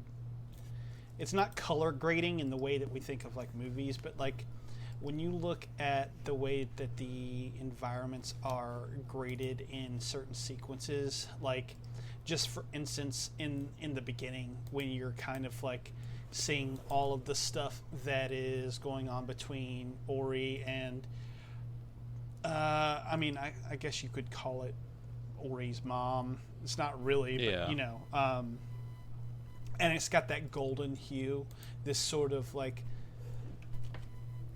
warm, almost nostalgic kind of color over everything. Yep. And then as soon as, you know, I forget the name of the big owl monster creature thing. But after that happens, you know, at the beginning of the game, like everything kind of turns this somber blue, and each environment has its own distinct color palette that kind of like goes through the different sorts of emotions that you as the player, and I'm sure Ori, is supposed to fill within those given times. And it fucking works, man. It's a stunning game. Stunning. Genuinely. One of the best things to come from... It's a Microsoft game, right? Yes. Or, well... Is it published by them? I I know Moon Studios does it. I just don't know how. Yeah, I think that Microsoft struck up a like maybe a publishing deal with them. Okay. Yeah, I'm not entirely sure myself. Yeah, I don't remember exactly how it worked. Yes, published by Microsoft Studios, but developed by Moon. So. And I think, if I'm not mistaken, it is indeed on Game Pass. Yep. So please go play it if you never have. Yes, please do. I.e. me. Yeah, I think you would like it. I probably would. Next. Let's talk about what we've been playing. Woo woo. Okay, I'm gonna knock this out real quick because I actually have not been putting as much time into it because something else has been hooking me. I played Sea of Stars. You what? I've played Sea of Stars. Oh, I thought you said you completed it. I'm sorry. Not yet. I talked about it a little bit last week, and I've played more than what I had then. So first thing that immediately stands out, I think you'll see it no matter whether or not you're just looking at like pictures of it or if you are booting it up for the first time. But the game is beautiful. It is so fucking pretty. The pixel art here is truly divine. Like I look at it and I'm just in awe of how fucking stunning it looks, and that even carries down to like the animations, like little stuff like hair kind of fluttering in the wind or moving as you're running around. I like the way that the cutscenes are this sort of like it's sort of anime, but like it's I don't want to say it's crudely animated because it's not, but it's like a very like I don't want to get into like animation theory, but there's things where like when you animate on ones, it's where you have a different drawing for every single frame of the thing. When you animate on twos, it's a different drawing every 2 frames or something like that. And this looks like it was kind of like animated on twos, so it's a little bit choppier, but it's still like got this charm to it. And it looks nice. It looks kind of like it looks actually a lot like the cover art. It's not quite as distinct and as I don't want to say polished because that's not really the right word, but it doesn't fucking matter. Anyway, so the game looks great. It has excellent music. This is from the same composer as Chrono Trigger, which this game was heavily inspired by. Great music. Like there are little themes that get stuck in my head, and I'll be humming them like the rest of the night. The story I have not played enough of to really get a grasp on whether or not I like it. The reviews I've seen have praised it and also lambasted it, so I really don't know what to expect, to be honest with you. What I have played I've really enjoyed, but I haven't gotten enough of it to kind of know what it's trying to do or where it's trying to go with what it's talking about. So the other thing that really stands out is the combat system for this. I really fucking dig the combat system. It's super intricate. So it is turn-based, and the way that it works is you'll have a party. If I'm not mistaken, you can get a party of up to 4. I could be wrong, but I think you can get a party up to 4. Right now, I've only had 3 people in my party the entire time. And basically how it works is each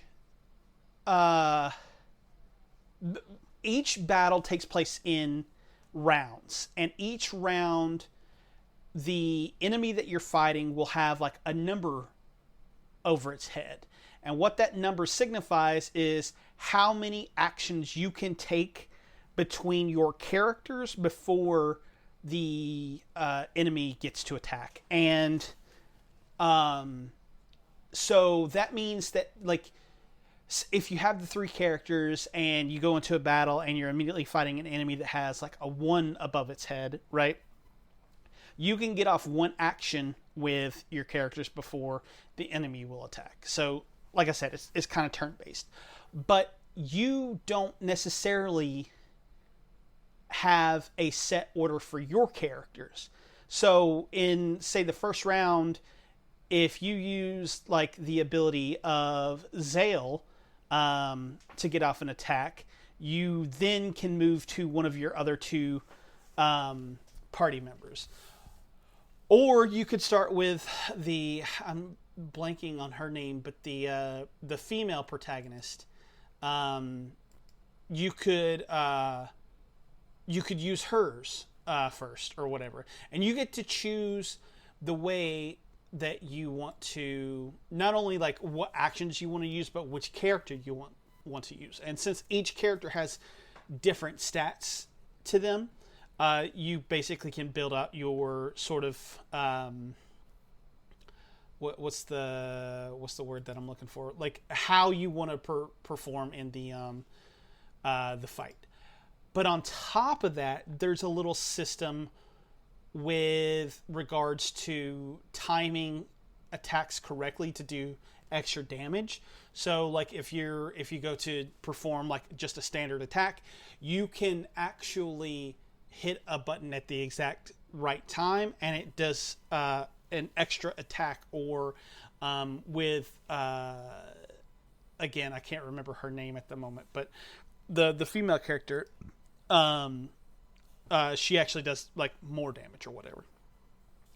Then on top of that, you actually have this sort of staggering system where the enemy that you are fighting will have a little like I don't want to call it a bar, but like it'll have like a little bar above its head that is like, okay, if you perform these actions before my turn gets around, you'll stagger me and my turn will be null and void. I won't do anything.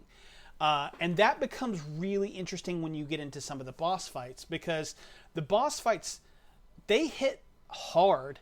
The first like true boss fight I got into, I died like 3 or 4 times before I kind of figured out what was going on. And it really, really took me a hot second to realize that there are like not this doesn't necessarily have anything to do with the stagger, but like there are also hidden mechanics for the bosses. And then if you are trying to utilize that stagger meter at the same time, it's juggling a lot of different things, and it makes the fights feel a lot more tactical than they probably otherwise would.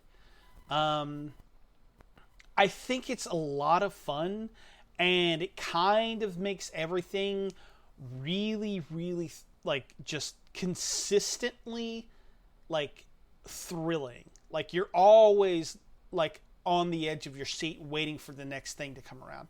But it's also in the back of your mind, you've got to make sure that you're doing the correct things at the correct times in order to persevere through some of the battles. I really, really wish that the game that Austin and I are both going to talk about had not come out, because I would be spending a lot more time with this. This is definitely going to be in my top 5 at the end of the year, maybe even top 3. I'm not sure at the moment. I know that I really like it, but there's a game, like I said, that just has its hooks in me that, yeah. So. Damn. I can't wait to get to Sea of Stars at some point this year. Yeah, dude, it's I really, really fucking like it. But, Hell yeah. Cool. Austin, you want to talk about Armored Core? Yeah, sure. Mostly because I don't have anything really new to say about Armored Core. I talked about it last week. I finished it and everything. I said I wasn't going to do New Game Plus anytime soon. That was a fucking lie. Literally the next day I started New Game Plus. There's nothing really new happens. I'm just kind of doing So essentially, at different points in the story, you'll get a set of missions where you can only do one or the other. Basically, choosing which mission to do confirms your alignment with a specific group, and it'll take away the option to do whichever one you didn't pick. So I'm now doing the opposite and kind of trying to unlock every mission for replay. And also, I started diving into online. I expected that to be terrible. I am way better at this game than I had any real understanding of. I have been giving out L's all fucking day, so if you want the smoke in Armored Core, hit me the fuck up. I love playing this shit online. This game's a lot of fucking fun, man. The more I play it, the more I don't know if it's game of the year, but it's top 3 for fucking sure. Without a doubt. Hell yeah. I can't wait to eventually get to it somewhere. Oh man, stop coming out with good games. Yeah, seriously. Everyone just take a year off. Slow down. Unity Slow down. is fucking everyone over. So how about everyone just take a year off? Just let us play our games. It'll be fine. Everything will be fine. Yeah.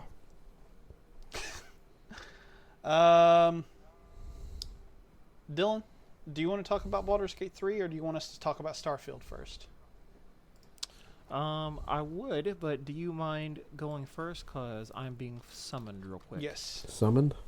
Yes, not like Hailed? a video game. My fiance is being obnoxious. I'm joking. Oh my god. Oh my gosh. Okay. Where to even fucking begin? Do you want me to go first? Because I don't have a lot of story to talk about. I mean, I don't either, which is probably the problem. I have 25 hours on this game, and 3 of which are the story. Holy shit, Austin. God damn. Okay. I've been playing the He fuck out said of Starfield. 25 hours in Starfield already, and only 3 hours of it he's played of the story. The rest has just been me exploring and killing shit and looting. This is just Fallout for me. I'm just having a grand time. I'm just basically just a space pirate at this point, and I'm fine with that. Yeah. Okay. Well, in that case, I think we'll probably both say this. The story's fine. It's fine. It's nothing special. It's a standard Bethesda story. I'm going to be honest with you. I don't think I've even completed the first mission. Like, I have gotten to New Atlantis. I have met the Constellation. Mm-hmm. Yeah, and then I've picked up several quests around New Atlantis, but the rest of my time with it has been pretty much nothing but exploration. Mm-hmm. And I've been one of the things that I have been really thinking about as I go along is what I want my character to be, because it's it's a role-playing game or whatever. And I've got to be totally honest with you, that's not something that I have thought about in a Bethesda game since probably Morrowind, maybe Oblivion. Me and Tony were talking about that earlier, where I played Oblivion a lot like I played Morrowind. But I'm actively thinking about what points I need to put into my skills. I've been thinking about the things that I want to do with regards to how I want my character to operate in the world. Like, I'm actively treating this kind of like I would like a D&D character. And it has opened things up for me vastly. I have literally done nothing but explore because I want to know about like the worlds, and I want to be able to use the data that I get, obviously, to sell for credits, to then, you know, buy equipment and shit like that. But like literally everything that I'm doing kind of has informed. I think I'm kind of playing it in a very similar way to Austin. I don't know if I would call myself a space pirate, but like I'm very much I'm going to go over here and I'm going to do this thing, and if I run into people, I'm going to try to talk my way out of it, and then if I can't talk my way out of it, well, then I'm going to blow a hole in your face. And I have just found that to be so much fun. I'm so invested in what I'm doing every single little moment, which again, like I know that I'm in the minority on this, but like I fucking can't stand Skyrim. I can't stand Fallout 4. Nothing about either of those games ever hooked me within the first 5, 10, 15 hours that I played them, right? Something here has got me. I don't know if it is the change in setting. I don't know if it's the more sort of updated character models. I don't know if it's just fucking space, man. Like maybe space is just like my fucking thing. But whatever it is, I am having an absolute fucking blast with this game. And that's so wild to me. That's so fucking nuts to me. I don't know. Austin, you've played like significantly more than I have, so... I mean, essentially doing the same thing as you, dude. I'm just exploring.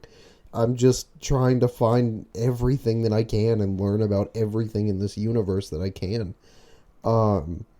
Like I said, I've been playing more or less like a space pirate. Like if I see you flying around, dog, you don't have a UC fucking call sign attached to you, you're going down. You're dead. I'm coming after all your shit. Fuck you up. And that's how I've been making all of my money, is just fucking bounties. I mean, I was not interested in this game at all up to release, not even remotely, because I'm like, you know, it's on Game Pass. I'll play it day one, sure, but I'm not like going, because I more or less, I don't know what I expected it to be. I think in a lot of those early trailers, like it gave me very much No Man's Sky vibes, and I'm gonna be honest, I think that game's boring as shit. I couldn't necessarily tell you why. That game is just not for me.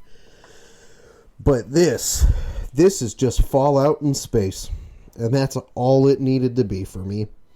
And that's really all I could say, man. I can't talk about the story a whole lot, because I think I'm maybe like a little bit farther than you, but again, only maybe by 3 or 4 hours. Yeah. All of it has just been exploring and pillaging and kind of making this character the way I want them to be, and it's so much more fun than I imagined. I did not think this year was going to be anywhere near as good for me as far as game releases go. But this year has been fucking awesome so far. And there's still months to go. We have 3 more months left. Yeah, and there's still shit I haven't played from like the beginning of the year. Like, yeah, I have not touched Street Fighter 6 yet. Holy shit. I fucking I want to try to finish Hi-Fi Rush before the end of the year eventually. Yeah. I don't know if that's going to fucking happen. Cassette Beast is another indie from this year I want to fucking get done.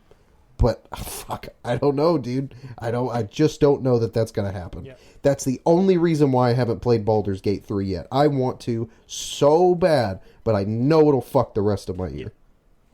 Yeah. I'm right there with you. I do want to, I think, maybe temper some expectations about people who have not given a Starfield or haven't given it a thing yet.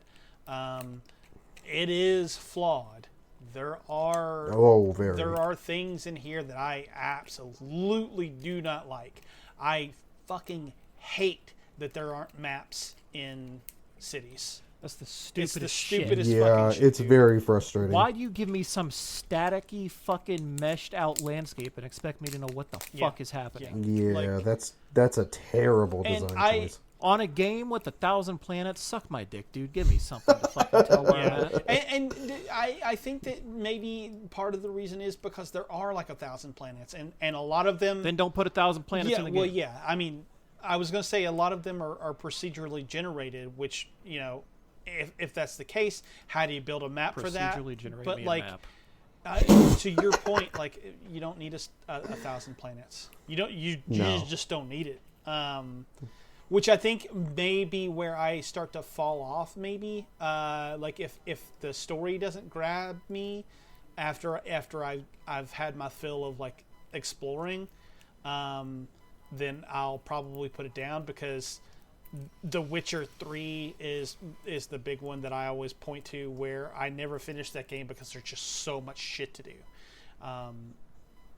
And so with 1,000 fucking planets, like I don't fucking know. Mm-hmm. But like, yeah, no maps, big one. I remember talking about this in the Discord and kind of thinking it was stupid.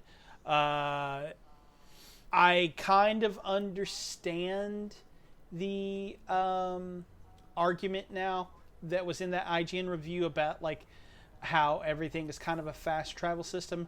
I do kind of wish that, not necessarily that you could go from like planet to planet like interstellar travel, but I do kind of wish that like I could get in my ship and then actually take off into space, as opposed to having like a cut scene, or vice versa. Like if I'm in space and coming down into the planet, I think it would be cool to just kind of pilot myself down into the planet and then bam, I'm there. You know, I think I understand why. I'm genuinely shocked you guys don't like No Man's Sky.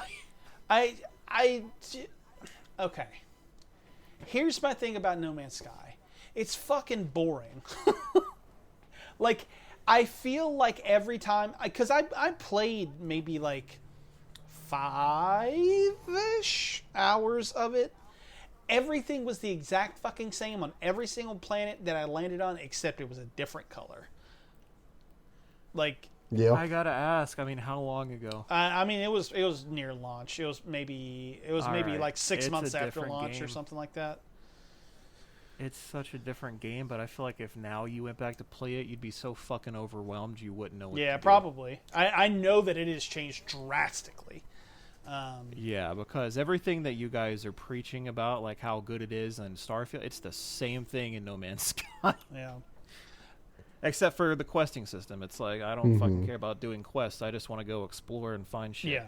Mm-hmm. Yeah. Yeah. Maybe I need to give No Man's Sky another shot. It's been a long time. Yeah. Well, It's been- do it far away from Starfield. That's a good point. Yeah, don't That's a good point. play that next year. I'm not going to do that. I know. So yeah. Like I said, there are problems for sure, but I don't know. I'm having a fucking blast with it. So Mm-hmm. I don't know. Game of the year. Yep. Flawed, but great. Okay. Let's take a step back. All right, let's talk about probably the actual game of the year, Dylan. So I knew that going into Baldur's Gate 3 that it was not going to be my traditional cup of tea. If you listen to a lot of the games that I've played in the past few years that we've been doing this, they're more action-based. It's kind of like action-in-your-face games that I like to play. And Baldur's Gate 3 is about as far from that as you can possibly be. So, again, going into this, I knew I was going to have to overcome a lot to even try to enjoy this game. And that's kind of where my story begins. I started my playthrough, and I spent about probably 30 minutes making my character. I went with a Dragonborn rogue, and I specialize in assassination. I went through like a lot of the options for which race to play as, and even beyond that, like the sub races for those different races. But ultimately, I really dig the aesthetic of the Dragonborns. The more I play games, the more I'm wondering if I'm a furry without knowing it, because I always go for the non-human based shits. It usually has fur scales. I'm starting to question myself, and then Sabrina's also gaslighting me about that, so I don't appreciate that. Now I'm gonna gaslight you about it. Yeah, that's fine. Have you ever been to baddragon.com? Okay, Moving on. So my Dragonborn has it's like a black and purplish scale tone. Yep. And has got glowing purple eyes, and he stands taller than I think any other NPC that I've met thus far in the game. And after I pick my character, the story begins. As the story began, I too began making choices. And like I said, this game, I knew it was going to be slow, but I'm starting up the game, and it's skill check after skill check. It's a roll of the dice to determine whether or not I'm any good as a person. It immediately takes me out of like the fast-paced environment that I'm so accustomed to, and it literally tosses me into some fucking molasses. It's slow. It's very slow. The combat and everything. Everything in the game is slow, and I love every single second of it, because I have so much time to take in the situations that are happening both in and outside of battle. I have time to strategize while I'm being shanked, waiting in line for 6 other enemies to come through and do their deeds to me. But especially like dialogue checks too. This is the D&D aspect of the game that I heard so much about, and it is intoxicating. I want nothing more than to explore my options and delve into who my character is through the choices that I'm able to make. I'm playing my character, my rogue specifically, as like a headstrong, physically imposing personality just because he is a Dragonborn. He doesn't back down in the face of adversity, but he's also calm and rational. He takes time to observe and, take in his surroundings and make the appropriate choices before rushing headlong into a battle or like unwittingly antagonizing 20 enemies. I want to be... No, I am who I want to be in the game. Like, it gives me that freedom. I don't shy away from the bad results either. I think that doing so, I think I need to embrace it to see how it impacts my experience. And it's like adrenaline pumping feeling of hitting a critical success, and then there's the gut-wrenching fear of what happens if you hit a critical failure. And I've made myself live for the accomplishments and, face the failures. And it has made the game so invigorating. It's like a breath of fresh air. And all of this coincides with companions. I don't want to delve into the story because I believe it's still a new game. I think everyone needs to experience that for themselves. I tried to find out as little about it as I could before I went into it, other than the fact that I knew I wanted to play it from, aesthetics and just good feedback from a lot of peers that I trust. So I tried to find out a little about the story as I possibly could, and I encourage others to do that as well. But I will talk about the companions that join you along the way, because they really drive the experience forward for me. You all share a similar link, like something happens early in the game, and you share this link, but at the same time, you're all vastly different from different parts of the world, different races, essentially. Some of the companions that will eventually join you along the way, they don't even really get along, and that kind of makes the group dynamics completely interesting at any given moment. The further you go in the story, the more companions that you can pick up, and then you will get to a point where you will pick up more than you can have on your party, so they go back to the camp that you can travel back and forth to whenever you want. You can alter your party however you need to. It gives you a chance to rest and restore experience. It doesn't feel monotonous. It feels perfectly placed. It's very convenient. And I love swapping out a lot of the companions that I have found along the way, because they make the experience of the game completely different depending on where you are or who they're traveling with. The game feels so astronomically dynamic in the sense that I don't know what's going to happen. I truly do not. And as the further I go, the more that I'm starting to have favorite companions. I thought I was going to be playing this with no one in my party just because I was going to just solo it. But as I began to meet these personalities, it's like, oh shit, like I really want, him or her in my party. They add something. They add a level of communication and charisma, battle aid. They add so much to you, or to your experience, I guess. So I'm excited to keep playing and kind of see how the dynamic changes with any of the ones that I eventually get, or the ones that I put on the bench. But I'm just enjoying it and getting to enjoy the experience of traveling through the world together with them. And that's kind of grouping into what we talked about today. I mean, art direction is kind of the topic at hand, and this game was almost put on my list tonight. It looks stunning. It's phenomenal, and I did not want recency bias to play any part of my decision, so I left it off. But I will say this game is stunning and intoxicating. Recently, I've not spoken so fondly of Starfield, whether it be on the show or in the Discord. And playing Baldur's Gate 3 has helped me understand why. It's the same reason why I gravitate towards Skyrim, but I dislike Fallout. And it's because it's high fantasy. And it's always been that way for me, I think. I have an easier time playing games taking place with orcs and elves rather than humans with guns. That's just what I've come to learn about myself. And Baldur's Gate has helped me understand that better than ever, and I love it. I feel at home in this. I feel like the world is so meticulously well crafted and beautifully put together with this art direction that just embodies fantasy. And it drives me to explore everything at a slow pace. I don't give a fuck how long I'm putting in this game or how long it takes me to get to point A to B. I don't fucking care. I want to talk to everyone, do everything. This is a Dungeons and Dragons experience that I want to have, but I can't because my life is too busy for this. I've never played Dungeons and Dragons truly, but I've always been interested in the lore and the concepts, and getting to play this, whether it be by myself or co-op with friends at some point, it's something that is alive. It's so much more than a game where you make a basic choice. The game is weighed literally in front of you as it's happening. It's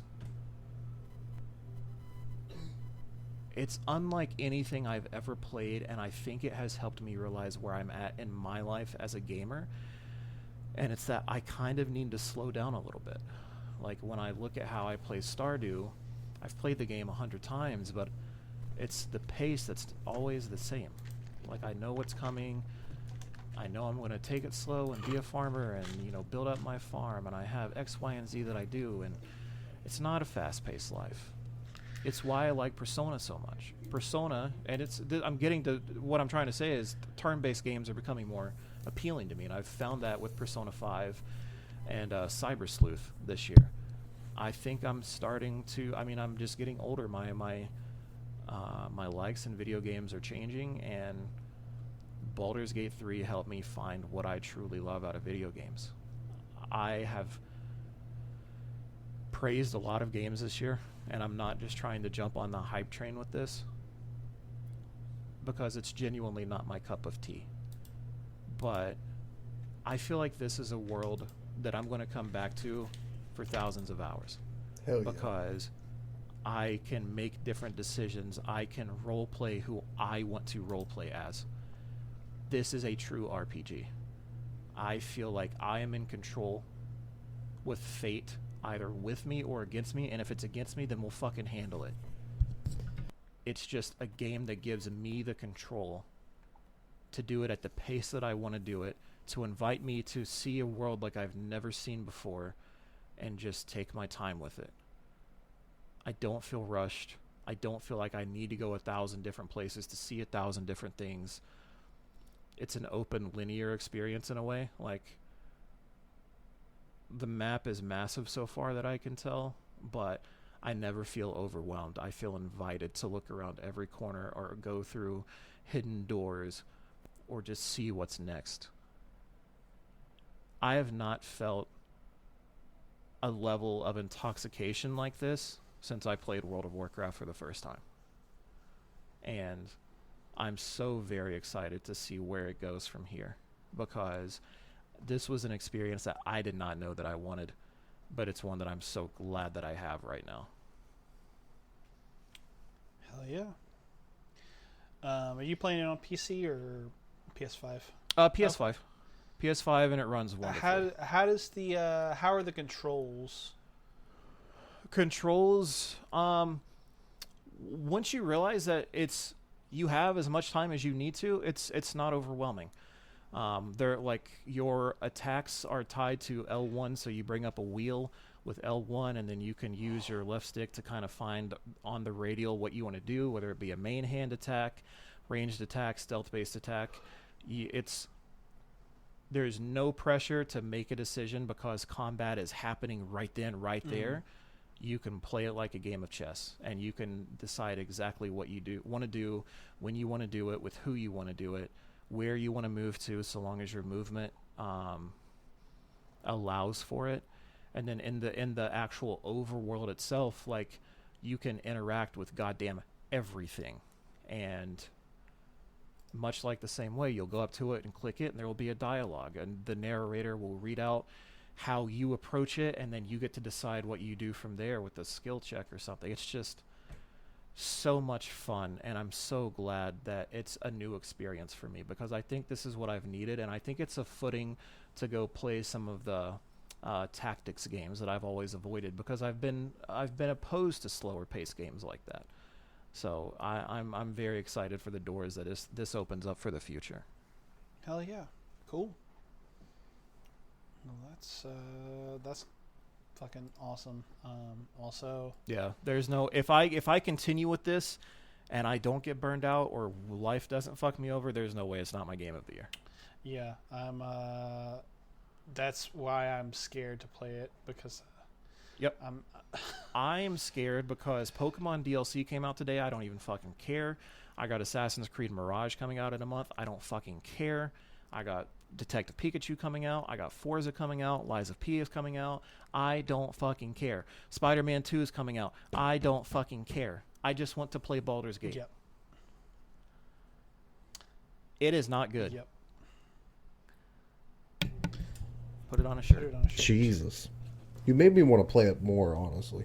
I knew earlier when you were like, yeah, I've been watching a lot of videos today. I was like, by the end of this show, I'm not going to make it any better. No, you definitely didn't. Nope, and I'll say it again. It's co-op. Is it co-op, like crossplay also, or is it strictly like PS5 plays with PS5 and that I don't know. That being said, I know he'll get it on PS5, so I don't have to worry. Oh yeah. You're right. I would. And apparently, like, even though you're in the games together, the stories that you're playing are still very much your own. Decisions are your own, I think. So it's kind of fucking cool, man. And camera style threw me off a little at first, but I got used to it because I can either play it like I'm straight down like Diablo, or I can put it behind my back like I'm Geralt from The Witcher. So I love it. Cool. Awesome. Well, I guess let's get to our picks of the week and we'll get out of here. My pick of the week is a video called Is Nope a Western? From the channel Filmed. Like the movie that just came out? Nope. Called Yep. Nope? The one from last year. Is it a Western? Yeah. Huh? It's so it's really interesting. It breaks down a lot of I mean, a lot of different things. It talks kind of about about the joys of filmmaking, but it talks about a lot of the influences of Nope, and it kind of talks about how Nope can definitely fit within the sort of trappings that we usually associate with the Western in terms of like themes and story and stuff like that. It's a really good video. Movies with Mikey, I always thought was its own channel, but turns out it's part of FilmJoy, and Movies with Mikey is always great. It's always a great time. So, plus Nope is fucking awesome, and I feel like this video totally vindicated my love of that movie. So, hell yeah. My pick of the week this week is a song called Set Your Sails by AURORA. This came from the soundtrack for Netflix's One Piece. The song is basically inspired by Nami's backstory, and it's very, very good. Very, very fucking good. I've listened to it all day, and when I say that, I mean literally all day. Well, shit. What did I choose? Oh, I chose a little song remix. Song is Starboy by The Weeknd, but it's remixed by good old Daft Punk, and it's fucking great. Because I love me some Weeknd, but even more than that, I love Daft Punk, and they make this song even more enjoyable. So check her out. Are you a motherfucking Starboy? I am such a motherfucking Starboy. In all of these blinding lights. Oh, blinding lights! That song's so killer. It's a bop. You know that's the drums from Take On Me, right? In that song. I did not know that. Sampling the drums from Take On Me. Well, Weeknd is still better than that. I'm joking. Okay. Anyway, as always, you can find us on social media for all things Culture Bop, Hunting Pickles, and the Culture Bop family of content. You can find Culture Bop on Instagram at Culture_Bop, and on YouTube at youtube.com/c/CultureBop, and of course on Twitch, just search Culture Bop. And then if you ever feel so inclined, you can catch me on the Twitters at the BebopMan182 and on Instagram at BebopMan182.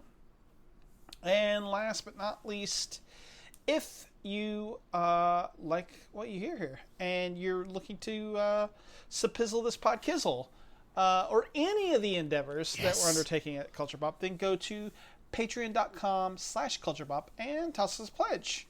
We got some cool perks over there, and we're actually going to be wrapping up the Patreon tournament very soon. We started round 5 today for the voting, and let's see, voting will close on this at the end of the 15th at 11:59 p.m. and we'll be on to our next round. So right now, I'm looking at it, and it looks like it's going to end up being Control. It's a tie Versus Zelda. So that's a... I just put my votes in, and now it's 50-50 each. Oh. Yeah, I'm sorry.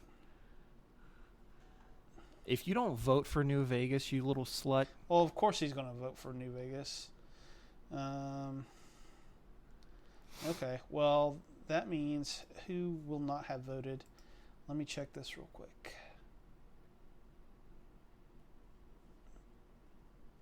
Justin.